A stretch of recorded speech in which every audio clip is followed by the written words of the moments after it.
Hi, and welcome to the Rags to Riches show with myself, Terry Blackburn. So this episode is all about how you choose your property strategy. Now, I get asked this question a lot. A lot of people reach out online. A lot of people who are new to property or relatively new to property or trying to change direction. What they're looking for is the magic answer.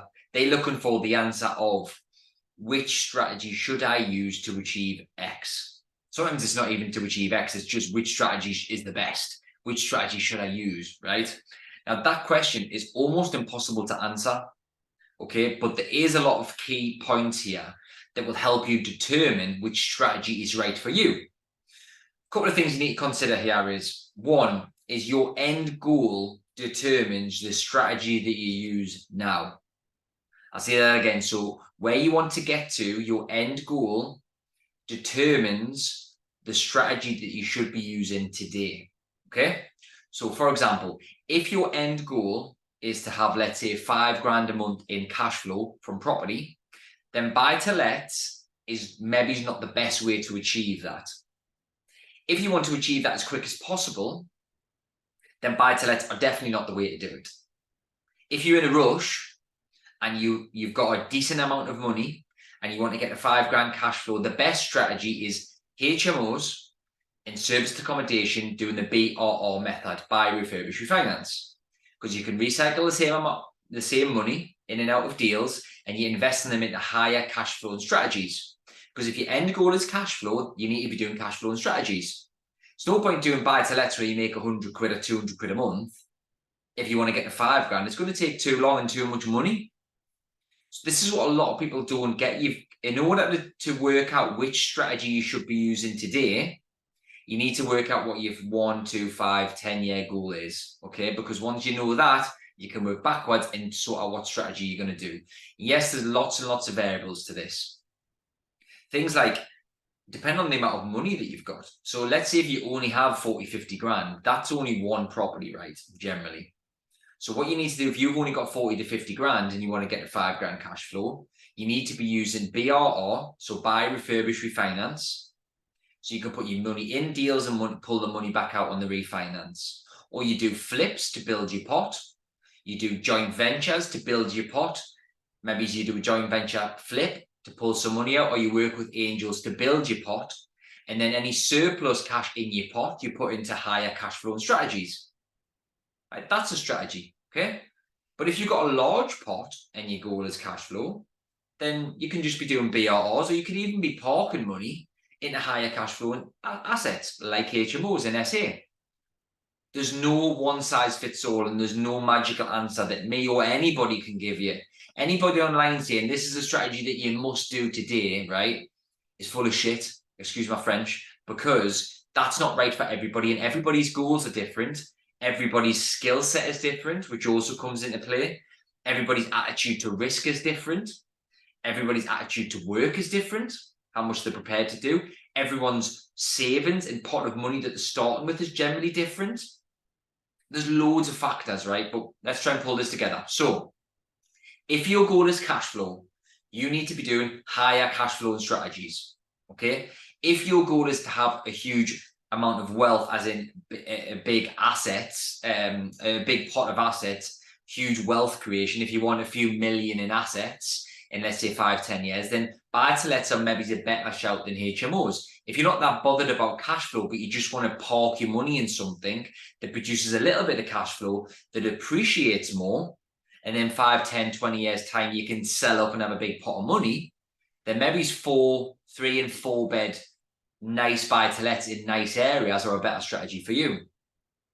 If you just really want to build your pot up and you don't want to deal with tenants and the hassle and you're not bothered about cash flow, then flips are a better strategy for you. Conversions, planning gains, new build, and selling off is the exit.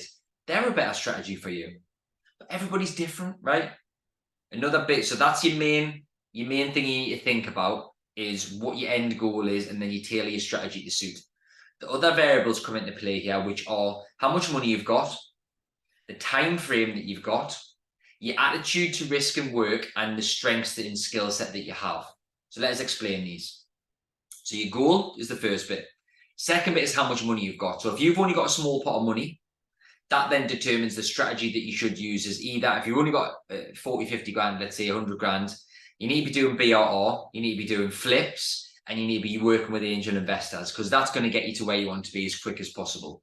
If you've got a large pot of money, then maybe you don't need to be working with angels. Actually, sorry, just on a small pot of money, you can also be doing deal sourcing as well. BRR, flips, deal sourcing to build your pot, and working with the angel investors. Okay. If you've got a large pot of money and you want to get to a cash flow, it might be worth being an angel investor with somebody else. It might be worth lending someone else money, as long as you cover your back, to then get a return on that money and doing some higher cash flowing strategies. If you've got 500 grand, let's say, and you want to get to 5 grand a month, you could do that straight away, buy 5 HMOs, right? That's really, really simple. Not many people are in that situation starting off. So you've got to now weigh up what your goal is, what your pot of money is. The next thing to weigh up is your time frame. So if you're in a rush and you want to get to 5 grand a month in, let's say, 2 years, you probably need to be working with angels. You definitely need to be doing BRR, and you maybe even need to do some flips, some joint ventures. Definitely put that money into HMOs and SA and not buy to let. Whereas if you've got a long time frame instead of a short time frame, you're not in a rush. You might want to be parking your money into nice quality assets, quality buy-to-lets that aren't going to give you any hassle, and the cash flow a little bit less, but you're not in a hurry.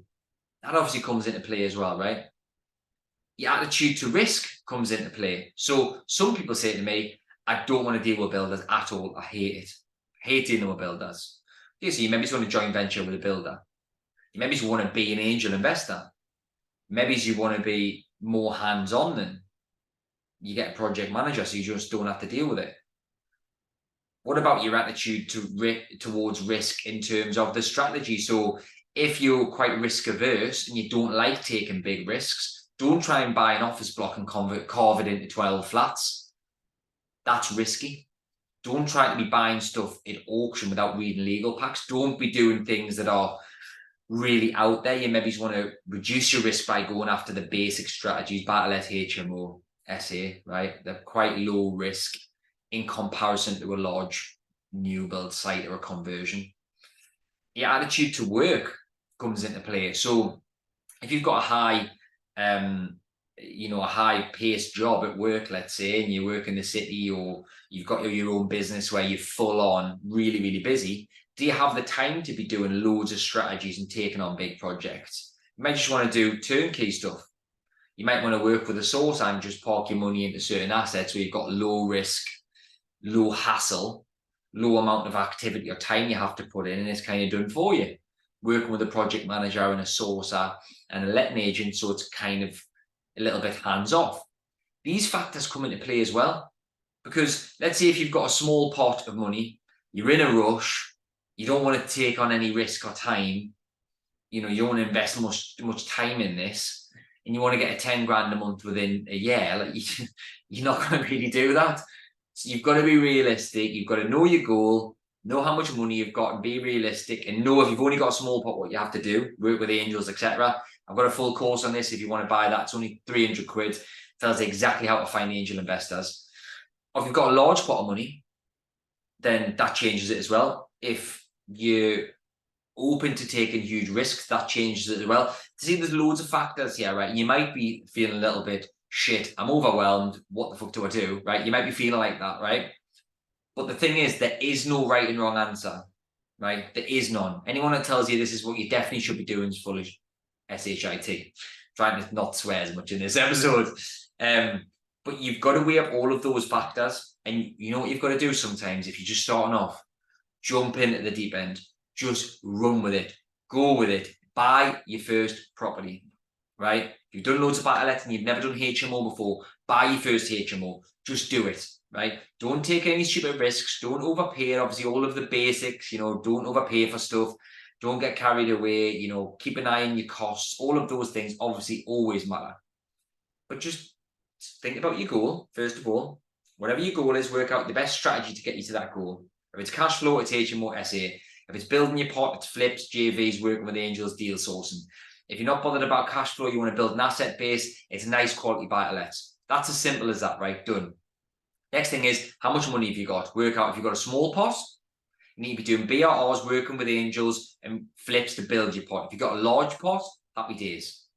If you're in a rush on your time frame, then you need to be doing BRRs, working with angels, doing flips to build it as quick as possible. Longer term time frame, then you're not in that much of a rush. You can be more selective. You can take your time a little bit more. Maybe you don't have to do BRRs. You can park some money. Next layer to that is attitude to risk. So if you want to take risks and you can put loads of time into this, then happy days. You can do loads of different things. But if you don't want to take many risks and you don't want to put the work in, you maybe need to work with other people. Okay. And the last part of this thing is play to your strengths. If you're not educated, right, you need to get educated. Get a coach, right? Do some courses. You need to get educated. Read some books. Listen to some podcasts. If you're an accountant, let's say, and I work with an accountant on a one-to-one basis who's getting into property, he's doing fantastic. His strength is clearly, one of his strengths is numbers. He's got a lot of strengths, but one of his strengths is numbers. So it's deal sourcing, because he can find deals very quickly because he can analyze numbers really, really quickly. Right, and he's got a good work ethic, puts the time in, he's getting results. But if your strength is not numbers, you need to get good at numbers, right? Don't be trying to take on a 25 apartment conversion. You're carving a big office block into 25 apartments because you need to be good at your numbers, right? If you're just starting off, you need to be doing smaller projects, play to your strengths. If you're a builder, right, play to your strength. If you can take on a flip, you can take on a conversion and get your refurb cost down, happy days. Play to your strengths, right? Play to your strengths. So hopefully I've given you a little bit of clarity, right? Just to summarize this, right? As you go through the motions and as you buy more and more property, the best strategy, in my opinion, something I've done for many years and something that's done me really well, is as you grow as a property investor and a businessman, the best strategy is to use multiple strategies, right? The best strategy is to not pigeonhole yourself into one strategy, not put all your eggs in one basket. The best strategy is to do multiple things. But if you're just starting off, you're relatively new, you've just got a handful of properties, follow what I've just went through. Start with the end in mind, start with the goal, work out how much money you've got, which determines a little bit of the strategy, work out your time frame, which determines a bit of the strategy, work out your attitude to risk and your attitude to work, that's a bit of the strategy, and then your strengths. And then remember that there's no right and wrong. There's no magic strategy that you can do today that's going to make you rich tomorrow. It doesn't exist. Start with the goal, settle yourself down, clarity, focus, tunnel vision. Don't listen to 25 different gurus, right? If you listen to this podcast, you obviously like what I say. Listen to me, maybe one or two others, right? But when you listen to too many people, you get clouded and you get confused and you get overwhelmed, and guess what? You don't know what strategy to do. Then you don't take any action. So just listen to what I'm telling you here. Follow what I've done, because you can get similar results to me if you follow what I do. Keep listening in every week. I've got 100 odd episodes you can go back and listen to. There's absolutely loads. Do loads of content now online.